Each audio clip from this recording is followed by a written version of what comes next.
Drone तकनीक ने भारतीय कृषि में क्रांतिकारी बदलाव किए हैं। किसान अब बड़े क्षेत्रों में कम समय में कीटनाशक, उर्वरक और दवाओं का छिड़काव करने लगे हैं, जिससे श्रम और समय दोनों की बचत होती है। पिछले कुछ वर्षों में कृषि ड्रोन तकनीक में काफी सुधार हुआ है।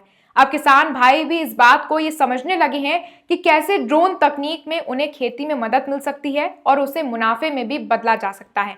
और यही कारण है कि कृषि ड्रोन को आधुनिक खेती का नायक भी कहा जाने लगा है। तो आइए आज इस वीडियो में जानेंगे कि कैसे ड्रोन किसानी की तस्वीर बदल रहा है।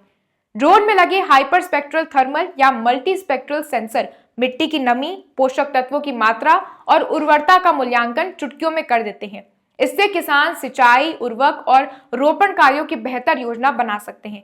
इसके अलावा ड्रोन फसल निगरानी में भी मदद करता है, जिससे कीटों के हमले और रोगों का समय भी पता लगाया जा सकता है।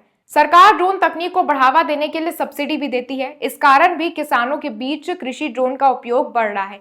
ड्रोन के माध्यम से कीटनाशकों और उर्वरकों के छिड़काव पर्यावरण के लिए भी अनुकूल है। ड्रोन से कीटनाशकों का छिड़काव करने से भूमि प्रदूषण कम होता है और फसल उत्पादन में भी वृद्धि होती है। इसके अलावा आपको बता दें कि ड्रोन उड़ाने के लिए विशेष कौशल की जरूरत पड़ती है, जिससे ग्रामीण क्षेत्रों में अब रोजगार के नए अवसर भी पैदा हो रहे हैं।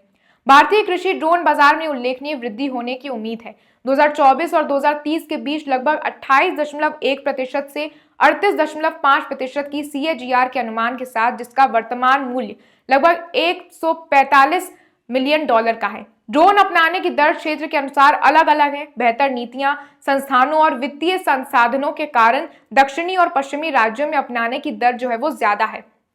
वर्तमान स्थिति क्या है? हालांकि सटीक प्रतिशत अभी तक उपलब्ध नहीं है, लेकिन डेक्कन हेराल्ड के अनुसार केवल कुछ ही किसान हैं जो अभी ड्रोन का उपयोग करते हैं, लेकिन जागरूकता और रुचि धीरे धीरे बढ़ रही है।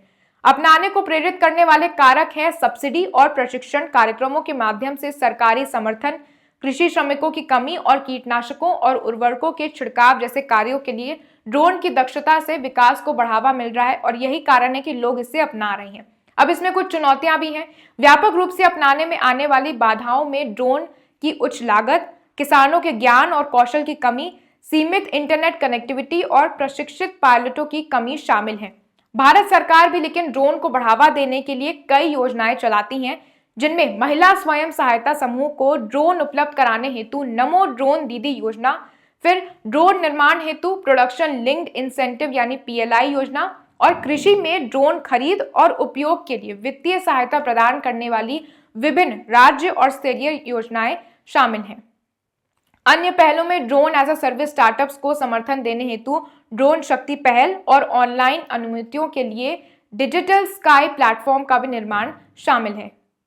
चलिए जानते हैं नमो ड्रोन दीदी योजना। इसका उद्देश्य महिला स्वयं सहायता समूह को 15,000 ड्रोन उपलब्ध कराना है, ताकि वह किसानों को किराए पर सेवाएं प्रदान कर सकें, कृषि दक्षता बढ़ा सकें और महिलाओं को सशक्त बना सकें। फिर आता है प्रोडक्शन लिंक्ड इंसेंटिव यानी कि PLI योजना।